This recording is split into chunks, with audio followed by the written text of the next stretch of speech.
Good evening. Hi, folks. We've done a big switcheroo on you. We're Total not switcheroo. Dennis O'Brien and Susan Johnson, and we are not married to one another. My name is Lynn Ide, and I'm a resident of Willimantic and the chair of the Board of Education. And my co-host tonight is... Hi, good evening, everyone. I'm Tyler Griffin, chairman of the Board of Finance and also a Willimantic resident. So we're really happy to be here with you tonight, and what we want to do this evening is talk about what's going on in town, particularly through the lens of the Board of Finance, which is responsible for the financial oversight and stewardship in this town, and the Board of Education, which is responsible for the children in this town and their learning. And so Tyler and I have worked together for years, and we are, as the chairs of our two boards, work together closely for the good of the town and the good of the children and the town's fiscal health. And we're going to start with Tyler tonight. You're absolutely right, Lynn. I don't know if you remember, but you were chair of the Board of Finance when I joined. Yes, I do remember so that. I am following in your lineage, so to speak. So I've been working with you for years now, and been on the Board of Finance. I'm doing my math right, I think 10 years. Still 2 years to go on my current term. But it's been financially, it's been an exciting couple of months for the town of Windham. First off, we just had to, every year we have to sell our bonds and our bands and get money to finance our projects like the parking garage, the community center, the high school renovation. And we had probably the best bond sale we could have ever had in this town. And what it really shows and what it really means is that funding these projects becomes easier to do. We don't have to pay as much interest. We got the second lowest interest rate in the state. The only town to do better than us was Greenwich. So we're not used to having the town of Windham in the same category as Greenwich. You very rarely hear the words town of Windham and town of Greenwich together in a sentence. Mm-hmm. So it was really exciting news. But what this really showed us is that investors, banks, these big banks, can see the growth that Windham's is having and is going to have if they're willing to invest so much money in us and basically at a low interest rate, knowing that we'll be able to pay it back. We're financially stable. We have a decent fund balance. Our pensions are well funded. We are just well situated to continue doing well financially throughout the next 5, 10, 15 years. And it's really been a lot of hard work, being patient, working with the Board of Education, consistently having conversations with you folks, attending each other's committees and meetings, because really the Board of Ed is a large portion of our budget here in town. By far. I was thinking I was doing it 2.5 times the town's budget, really. And that's just what we pay, let alone what the state kicks in. So it's been really great, and all that positive kind of momentum that we've established the last 2 years since I've been chairman has really shown off.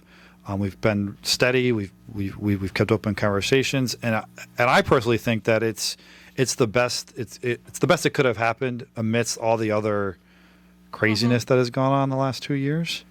I don't know what your sense is from the Board of Ed, though. Well, I'll talk about the Board of Ed in a minute, but can you just explain for the people who are listening and watching this what it means when you get a good bond rating? I mean, it may seem sort of abstract to folks, but could you just back up and say, we have to borrow money for these projects? Yeah. So exactly right. Just like one would borrow money to buy a house, you get a certain interest rate that you would be established, and that's what you have to pay back. So the bank makes money off of the money they're loaning you. So typically in town, what we've done is we've always had to pay for insurance to make sure we were able to sell our loans, which has cost us money.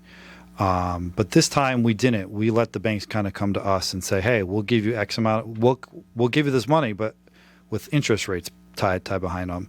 And we got interest rates that were incredibly low. So it's like banks competing for your loans, for your houses. One bank may come at you with a 3%, one comes at you at 2.5%. Well, you're probably going to go to the bank that gives you 2.5% because it's less money you have to pay in the long run. So the same thing happened with the town. We had a low interest rate, so it's less money we have to pay back on our loans. And what we do in town is we pay the interest back right away within a couple of years. So then all that's coming off our rolls is just the premium, just the normal amount that would come off as a regular debt, no more interest. So it saves the town a bunch of money throughout the years. And that's really, and Lynn, thank you for giving me, for asking that question, because what it really shows is the Board of Finance, we may look year to year on budgets, but we always have to look 5-10 year plan, kind of going like, we just can't be reactive and work year to year. We have to plan out 5, 10, 15 years sometimes, because if we kind of just have at it and go nuts, then 2 years, 3 years from now, we're not going to have anything. It's all going to be gone, and we're going to be in a lot of trouble. So we've really taken the time, really have done good accounting. We hired new auditors because the former auditors are taking a really long time. We have good financial advisors, and really helping the town through this process. And again, a new process where we're doing really well in terms of funding and everything else going on for us. So essentially, we've gotten a low interest rate, which means that we can pass those savings on to the town by not having to increase taxes to increase our interest rates to cover those high interest rates. But we still get the money at the same time to fund our projects. Right, and it's all about quality of life. I know that a couple of years ago, well, more than a couple of years ago, when I was still on the Board of Finance, when we had a tri-committee made up of somebody from the Board of Finance, somebody from the Board of Ed, and somebody from the Town Council, look at all the projects that were sort of on the wish list in the town of Windham. And we had hearings, and we went through a process to hear from people in town about what they wanted the projects to be, what were their priorities for funding. And what we found in that process is that people really do want improvements in the quality of life for residents. Are there parks that are decent for the children and the recreational leagues to play sports in? Are there well-maintained, play areas? Recently there was the creation of a dog park. Years ago, we created a splash park at Lauder Park for the children. Adults can go use it too. And the skate park. So those are the kinds of things that people want. And the sort of the big enchilada here in town really has been the senior and community center, which is, a gem that we've been missing from our downtown for a while now, a place where people can go and participate in swimming programs and work out, and the seniors can go and have a nice place where they can spread out and have the kind of programs that are important to them. We have community meeting spaces and gathering spaces, which are really hard to get at in this town right now. And I think that, people think money, money, money, but really what we should be thinking of is these are quality of life things that people really do appreciate and will appreciate once they're online. And then the second layer to that, Lynn, after that is, people see these things, new people fresh out of college, older, folks looking to move closer to Hartford, maybe live out, a little bit further out. They see Windham, they see these parks, they see these community centers, they see these things like, maybe I should start looking there. And then they come and they move here and they buy property here. And now they're invested in the town. They shop local businesses. Even people who come and play sports here, they may not live in town, but they see nice restaurants on downtown. They stop for food after a game, and then they may go home, but still investing in town. It's these little things that turn into bigger things. And then those things, when people invest in the town, they come, they live here, that has impacts on taxes. Our grand list goes up, which is basically the amount of money that we kind of can gather from taxes. If that goes up, that means taxes overall kind of stop or go down on your normal house because more people are here spending more money. Right. So As Tyler said, I used to be on the Board of Finance. I think I'm sort of like Goldilocks. I've tried all the different boards in town. I've been on the Board of Selectmen, the Town Council, the Willimantic Taxing District, the Board of Finance, and now the Board of Ed. And I will say that I think of all the boards, and I don't mean this to sound the wrong way, that the Board of Ed is probably the one that is the most challenging, because at any given time you have somebody pissed off at you.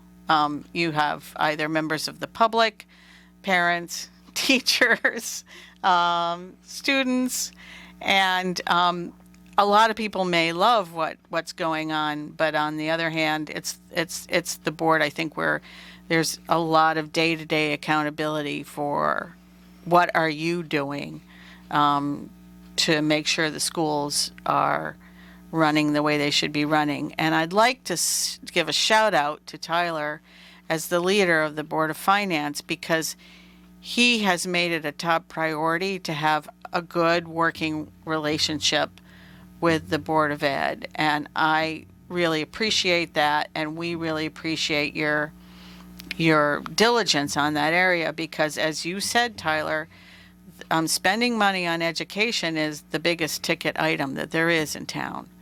And it's the thing that invests in the future of this town more than almost anything else, and also attracts more people to the town. I know if you look around to surrounding towns, they're losing population in the schools. There are fewer children in our communities, and what we want to do is we want to make sure that we are using the resources that we have here in Windham to the best of our ability.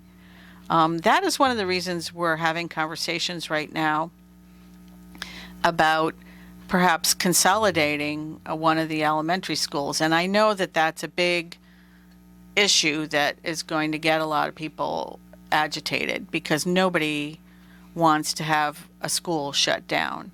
But we've been exploring very seriously what are the options related to that. Could we take the money that we have and spend it in a more equitable, impactful way in fewer buildings with better offerings and better staffing in the existing buildings, and rather than stretching ourselves across more buildings than we really need. And that's the kind of thing that some people believe is being driven just by money. And I just want to say here publicly tonight, that conversation is being driven by equity. Because if we look at the different schools in the town, they are not all getting the resources that they need. And it's uneven.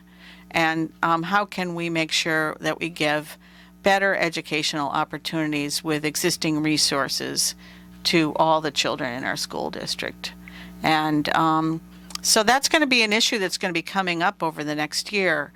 And the current Board of Education has 9 people on it, and 6 seats on the Board of Ed are up for election this November in the municipal elections. Only 3 people have 2 more years left on their term. They have staggered terms. So there could potentially be some turnover on that board. And this is an issue about stewardship of our resources that I think is really important to a lot of people in town. And I hope people will get involved in the discussion about this issue moving forward. You know, and as Tyler talked about, we also have the high school Renovate is New project coming up. And Tyler's been really involved in that as a representative to the building committee. You know, people may not understand that all the school buildings are actually town buildings. They're not owned by the Board of Ed. They're managed by the Board of Ed, but they are owned by the town and the taxpayers. And so when you go through a new project like this to renovate our high school as new, we're going to be opening up lots of new possibilities for education, and there's a whole series of things that are going to be happening in the high school as a result of this Renovate as New, which are going to be bringing our high school into the current century in more ways than one, and opening up new opportunities for the future for the students there. I don't know whether you want to say anything about that because you've been serving on the building committee. Yeah, but Tyler. I didn't start on the building committee, but I joined it maybe a year into it. I went to Windham High School. I graduated 2002. And the fact that we've gone 50 years without doing anything minus the roof to that building, we're almost bringing it up to, You have to bring it up to code. we had to do a couple of things, but, not just the new century, but the old new century too. So it's been a lot of work. And first off, I want to thank, I know she's not here today, but I want to thank one of the co-hosts, the original co-host, Susan Johnson, for her hard work this last couple of years, and our state senator, May Flexer, in increasing our reimbursement rate from just below 80% to now 95% on this school. So people listen to this. Yeah. The state will reimburse the town for 95% of the cost of that renovate as new, rather than 80%, which is going to be a big deal for what we can do in that building and what it's going to cost the taxpayers ultimately, because we will be paying a much smaller percentage. Yeah, quick math. If we spent the full $112 million, the town would have had to pay $22 million if it was at 80%, and now we get to pay closer to $5 million. So it's a savings of $17 million thanks to that hard work of Susan and May to really get that done and really increase that reimbursement. So I just want to say a huge thank you. That was a huge relief to the high school committee, because one of the reasons why I was on it and conversations we always have was we wanted to make sure that the town's money is well spent. And that's really what the Board of Finance kind of always wants to do, is make sure that the town's money is well spent and well invested.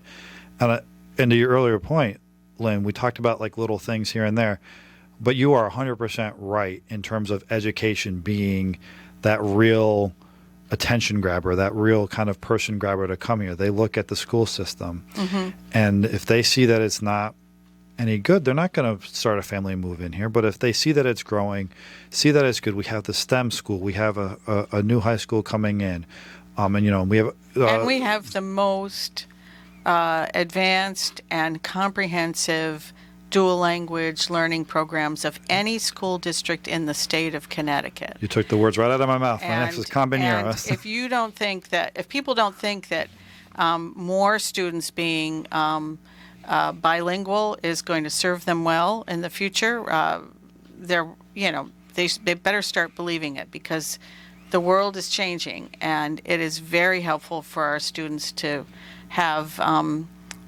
dual language capability. I know I didn't grow up in Windham, but all three of my kids went through the Windham school system, and they are all now late 20s to 30 years old now, but they went through the Compañeros program, and that program really has served them well and helped shape what they became later in life, to be more of a world citizen than some of the kids from some of the districts that don't have the advantages that this district has. What's great, Lynn, is that regardless of the Compañeros program, no matter what school you go to in here, you're still going to get a diverse setting, which I think just makes you better prepared for the world in general, regardless of Compañeros or not, regardless of the dual language. Just being around other folks that are different than you is great in your own growth, and it shows that hey, I can work with anybody. It doesn't matter. None of that matters, and it's good to learn from each other and understand that. And you get that here in Windham. You don't get that in surrounding towns, and it's really incredible that I had the opportunity to grow up in this town and go to school here in Natchog, Kramer for a little bit, and Windham Middle, like I said, Windham High, and I'm thankful every day that growth has really sat with me and allowed me to, I don't care anything about you. I just want to engage, have a conversation, and find out what's working for you, what's not working for you, because that's what matters. And if you can get rid of those biases that you may have, and I think all the kids who grow up in Windham don't even have them, because they're just working with everybody from the get. I think that's just great. And that's another strength that Windham is growing and has always grown and always had. Well, we're taking a serious look at the whole issue of language learning in the district, and there's the Dos Rios program also And so there isn't a school in the district that doesn't have significant language language learning options for students. And all the data shows that if you're in these programs, that you actually end up performing at a higher level than students that are just in monolingual programs. So it's very, very interesting to see the sort of academic outcome of that. So we are exploring, should we at some point maybe have a school in our district dedicated to this? Could it be something that would attract students, tuition-paying students from outside of our district? We have a lot of things to consider, and it's a very exciting time. And the support of the taxpayers and the Board of Finance in helping us get through budget seasons and be able to maintain and expand programs is really important. One of the things that I'm pretty proud of is we have a history of not passing budgets right away, regardless of the amount. And that impact, it's not just money impact, but it's timing impact. Mm-hmm. If you don't have a budget, then it's difficult to hire people in a timely fashion, and that has a strong impact on students. So I'm proud over the last couple of years we've been able to pass budgets right away, which has enabled you and the town, I say you, the Board of Education and the town, to make personnel decisions right away, mm-hmm. and not have to wait and wait and wait. And I think that only helps, you folks in general. Again, it's not about a money thing, but it's about just the importance of timing too. Right. Well, we still have a long way to go. Absolutely. There's a lot more work we can do. I agree. But it is important for people to understand that are listening to this program that you can have input into what's happening with the town budget and the Board of Ed budget. And we don't hear enough from people during our public forums on this issue. People vote with their feet when they go to vote, but we would really like to hear from people in the process leading up to the Board of Finance and the Board of Ed and the Town Council finalizing the budgets. A lot of times we tend to hear from people who want to be cranky about the budgets, and we don't hear enough from people who have things to say, here's a constructive thing I think you should be doing or considering. I think it's important to keep in mind that, part of being a good citizen is I think is being positive and constructive and giving input that can be taken. If you're cranky, like you said, then that doesn't really lead to anything constructive, and it's just negative and can drag a lot of things down.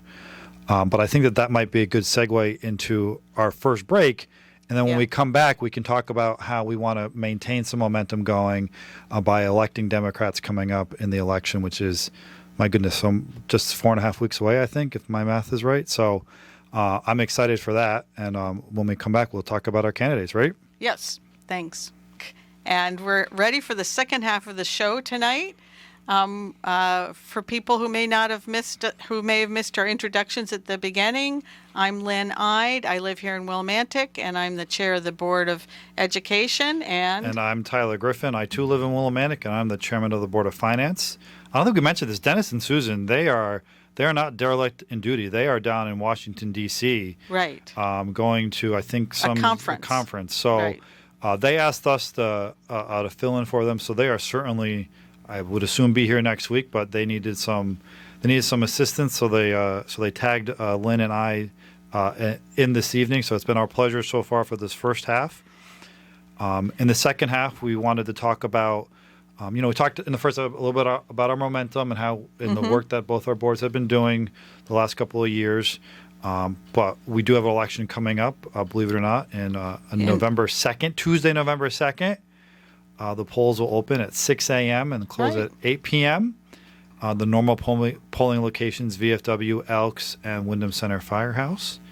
What's the big key here now is, as of today, you can apply online to get a ballot, to get, oh my God, what's the term? I can't An absentee ballot. Thank you. Totally left my head. That's why Lynn's here. Absentee ballot to fill out ahead of time and mail it back go and get it and then submit it ahead of time. So you can start doing that as of today, which is great news if you don't want to go to the ballot to the polling stations on the 2nd.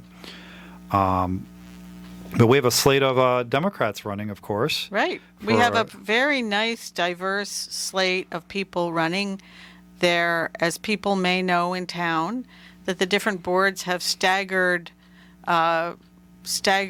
terms so that you don't have the changeover of an entire board at any one time. So, for example, on the Board of Ed, as I said earlier on in the show, we have 9 seats, and 6 of those seats are open. We have 3 Democrats running for those seats, and that's Alicia Rivera, who is a new candidate running. She is a former staff person in the school system, knows the school system well, has retired, and is now interested in giving back to the community. She and her husband Arnaldo are pretty well known in town, and she's just a wonderful person. We also have Ilda Ray, who's running for re-election.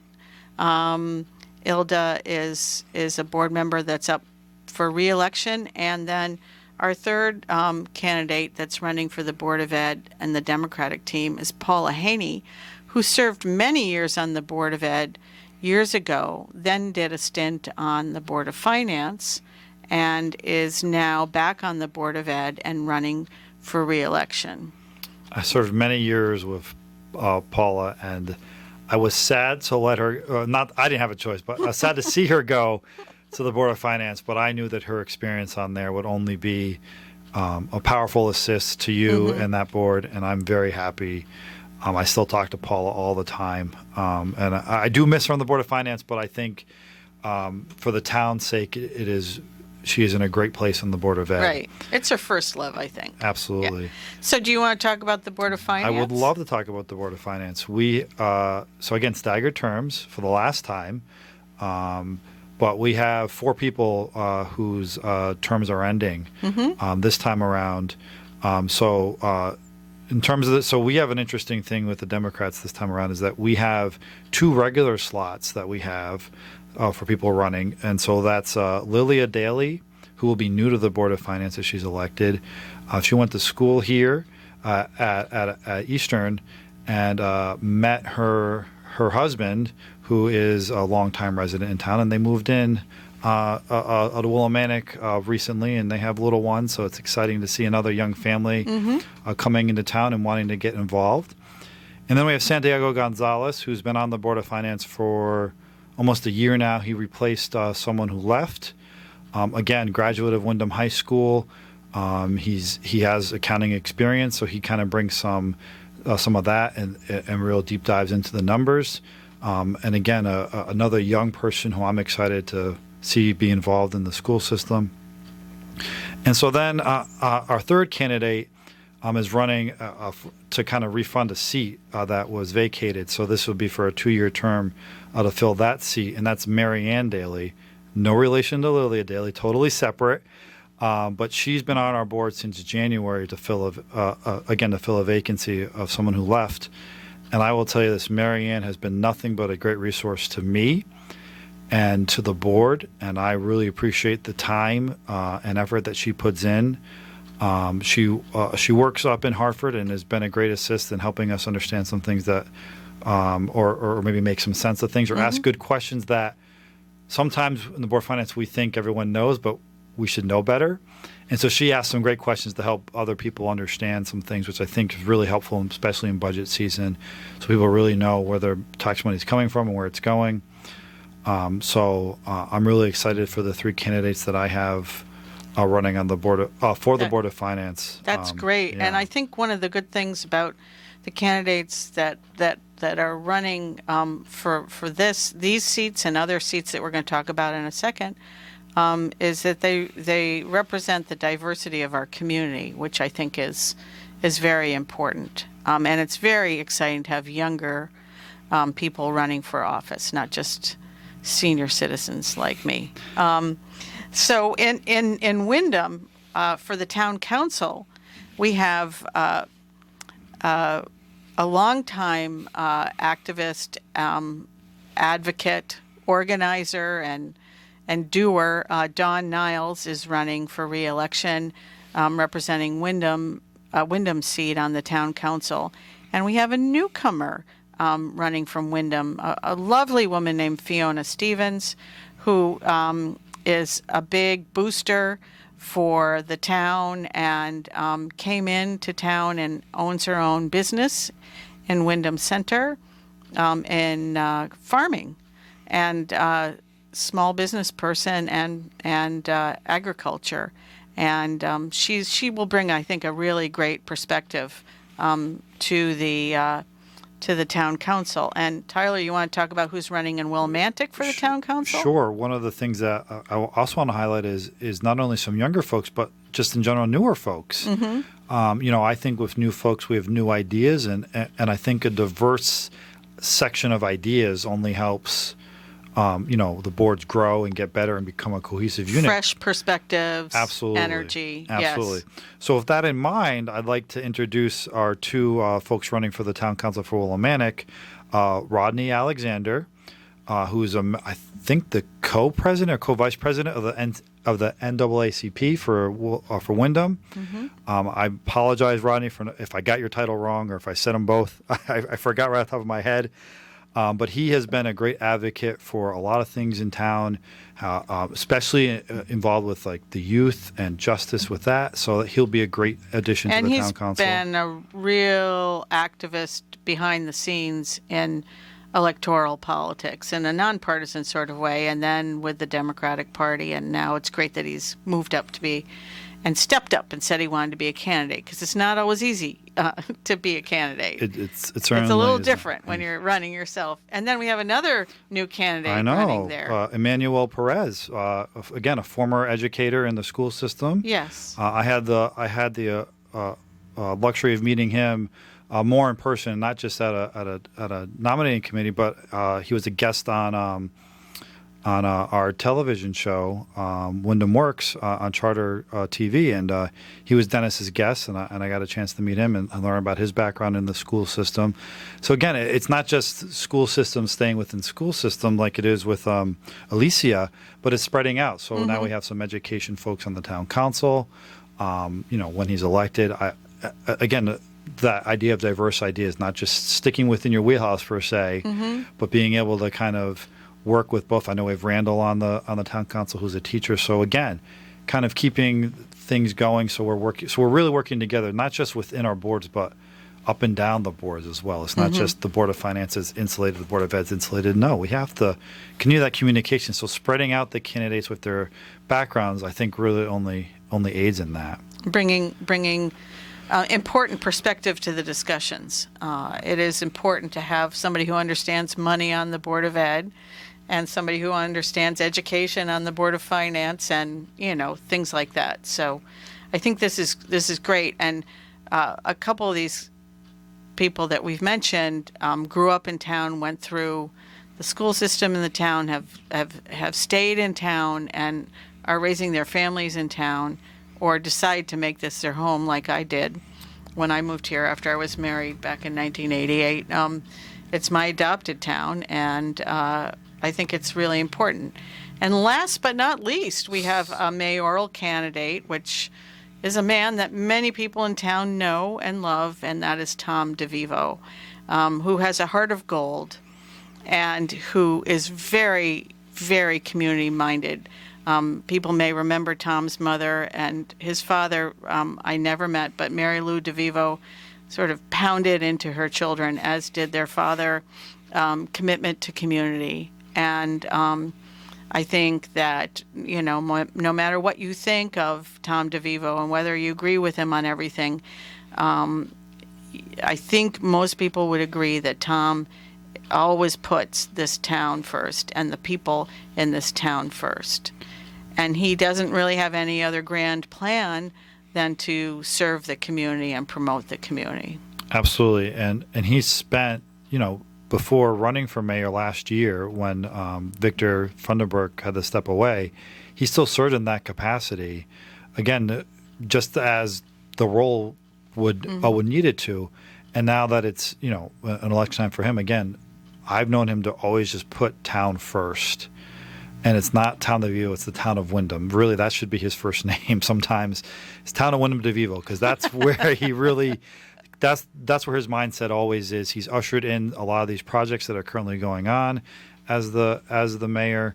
Has worked with the Board of Finance and getting those approved, and so it's been a great relationship with him because Board of Finance. I work with the Board of Ed, but I also work with the Town Council, and you work. We all kind of want to work together, and we can only do that effectively and well if Democrats are in the seats to do that. And if we're not, then I'm afraid that things that we've been working on and you can see in town and see the growth, that starts crumbling down because those relationships, the communication, the new people coming on, seeing how we communicate, so then they do it when they take over years from now. That's important. And if they don't see that, then I'm afraid they start losing some faith in some things, and I think that causes some distrust. But I truly believe that as long as we can maintain our seats and keep our discussions open like we always have, Lynn, you and I especially, that only serves the town to the best possible way. Yeah, I think that, it is partisan. Doing this work is partisan. Tyler and I are both Democrats, and we've chosen to be Democrats. And there are other people who are running from other parties. We have a rich party array in Wyndham. When I tell my friends who I work with at the statewide level that we have 4 or 5 different parties represented on some of our boards and on our ballots, people are saying, "What are those parties?" How do you have so many parties? It does make for a lot of vibrancy. And I really do believe that the leadership that the Democrats have shown and the vision and the commitment over time have really borne out some good results for the people in this town. And I hope that people will vote the Democratic ticket and keep us in leadership in the positions that we're in town and let us continue serving. I've been on all these different boards, as I've said, and in a couple of years when my term is up, I'm not going to run again. This is I'll be 65, and I want to try to do some other things after serving on different boards for 20 years. It's time for some new blood, and I'm really excited that some new people are running for these seats so that they can listen, learn, and grow along with us, and then take over leadership when some of us move on to the next thing. That's certainly how I felt when I first joined the Board of Finance. I was on the Board of Assessment Appeals before being asked and voted on by the town committee to replace someone from the Board of Finance, Mr. Gibson, I believe it was. Does that sound right? Andrew Gibson. Andrew Gibson. Yeah. I replaced him, and then I was able to learn under you before you went to the town council, then the Board of Ed, right? Is that kind of that path for you? And then I learned under another Democratic chair, Tom White, as his vice chairman. Again, learning the ropes, learning how to do things. But what was most important that I've learned throughout is just being a communicator. Trying to make sure we get across, not just between boards, but to the townspeople, what we're trying to do. And you made the point earlier where your voice matters to us when you come and you talk to us at these public hearings and whatnot, or during public comment in the meetings. At any point, right? I always take notes on all those comments, and if I can't take notes, usually someone else on the board will do it for me, because sometimes it's hard to take notes and run a meeting, depending on what's going on. So I know I have someone on the board who always wanted to take notes for me, so I can review comments and always ask around, hey, what was going on with this? Do you know what's happening? So that I feel. If you don't feel like you're getting your questions addressed, then you're never going to ask them. So I encourage people, ask your questions. We'll give you an answer. And you know what? Sometimes you'll like the answer. Sometimes you won't like the answer. But we're going to tell you that you're going to get an answer from us. And I think that that's vital. But we can't give you an answer if you don't ask the questions or be a part of the public comment process. I think it's vital to do that. I know the Board of Finance, we tend to only get public comment quite frequently during the budget process, March and April. And then it's usually kind of crickets for a while. But I encourage you, if you ever have questions about what's going on in town, we have a monthly report on the Board of Finance that was established by the Democrats to have that come up as a thing, and have those conversations, ask questions so you understand it, so you know what's going on with your money, and that way there's trust built among the Board of Finance that when we send a budget out to referendum, you trust that the Board of Finance has done the vetting on it, has worked with the Board of Ed, so that, again, to your point. What's the word I'm looking for? Equity. Due diligence. Equity and due diligence has occurred, so that when we send a budget out to you, that it's a good to go and it's smart. And again, that comes from working together as teams, working together as Democrats, having the same vision, and sometimes when we don't agree, talking it out. And I think that's the most powerful thing is that. If we don't agree, that's okay between us because we know that we'll talk it out and we'll come to some compromise and work together to make sure that that's what happens. And that's what I've always appreciated about you, Lynn. Not that we disagree often, but if we ever did, I know that it wouldn't be like we're not going to talk to each other ever again. Blah, blah. No, we would just figure it out. We'd talk it out. We've meant to talk things out all the time, or phone calls, and I think that's been a vital part of our success is the relationship that you and I have, that we have with Tom DeVivo running for mayor, that allows the Democrats to succeed is that we have a very similar vision, and we do our best to get us there. Well, I think it's a volunteer position. we don't get paid for it, and if people didn't really love this town and love the idea of serving, I don't think that they would run. Or if they do run, they don't last very long. Because if you want a lot of positive feedback and glory and ego stroking, that's not what you get when you actually get on these boards. You get a lot of work and a lot of volunteer hours taken away from your family and other endeavors. And I think people only do it because they care. And no matter what party they're in, I think most people only do it because they care. And I think Tyler is making a really good pitch tonight for why it's important to support the Democratic team because we're all pulling together for this town. And, we have a good delegation that represents us up at the Capitol. We have two good U.S. senators and a good member of Congress that represent us down in D.C. And we have good people leading the different boards in this town. And I think we all need to pull together to get the best, to bring the most resources we can back into this town from the state, from the federal government, and other sources to help us build this town better. So, Len, I think we have a few minutes left, so I'd like to run down the candidates again just to remind folks. Okay. Because I know I said them earlier, but I think I'm pulling a Dennis here, running down the candidates again multiple times. So I want to channel my inner Dennis for a minute, if you don't mind. Go right ahead. So again, at the top of our ticket, we have running for mayor is Tom DeVivo, as I think he's very well known across the town. And again, I appreciate everything he does and ever will do for the town. For town council, Rodney Alexander and Emmanuel Perez. Again, both newcomers, but come with a lot of background and history, and I think will be great on the town council. And then out in Windham, we have Don Niles, an incumbent who, my God, if the lifeblood, I think, of our party sometimes, how much energy she can bring and how incredibly positive she is no matter what's going on. It's incredible. And then a newcomer, Fiona Stevens, who, like you said, a small business owner in town and wants to get involved. Board of Finance, so my board again.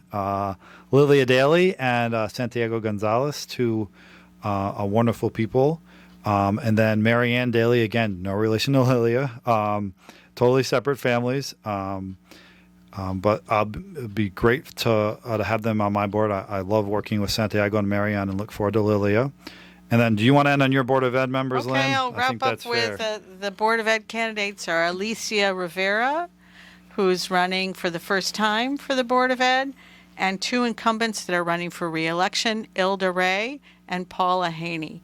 So we have about a minute left, and we want to encourage people to go vote on November 2nd at the usual polling places, Elks Club, VFW, and Wyndham Center Firehouse.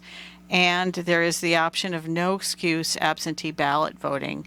So if you don't feel comfortable going out and voting in person, you can go on the town hall website and apply online, or go down to town hall and apply in person for an absentee ballot, and you can vote that way. But either way, please vote, because if you don't vote, we don't get the support of the community. I mean, it really reflects your support for what the boards are doing in town on behalf of the citizens, and it's very important to get out and vote on November 2nd. All right. Thank you, Dennis and Susan, for letting Lynn and I fill in this evening. It's been a great pleasure. Have a wonderful weekend, and we'll see you in November.